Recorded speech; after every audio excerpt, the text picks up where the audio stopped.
Tian Therese is one of 7 siblings of Vietnamese Cardinal Van Thuan, whose life and legacy continue to serve as a beacon of hope in his native country.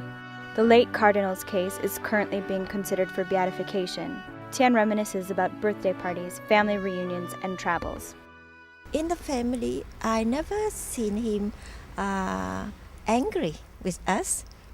Even if we say things wrong or we criticize him, he always find the way to tell us to look things in a positive way or to be kind to people.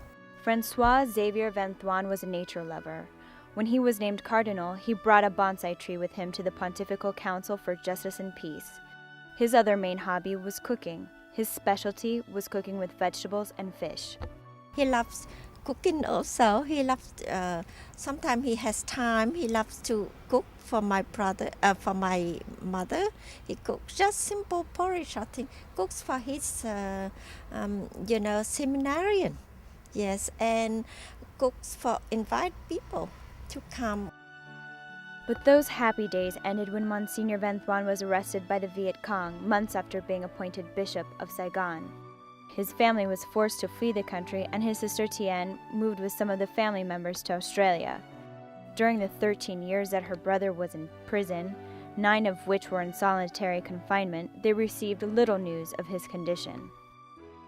Sometimes, 2 times, some organization like charity or Caritas, they came to visit Vietnam and gave all the gifts like medicine, food, and then they asked to see if my brother is still alive.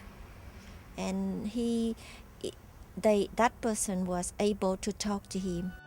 But when they did receive news on Van Thuan, his mother and the rest of his family gathered to pray the rosary and thank God that he was safe. On November 21, 1988, the long-awaited news of his release finally arrived. Francois Xavier called one of his sisters to tell her the day he'd be released. My sister said to my parents, today a bishop came to visit you.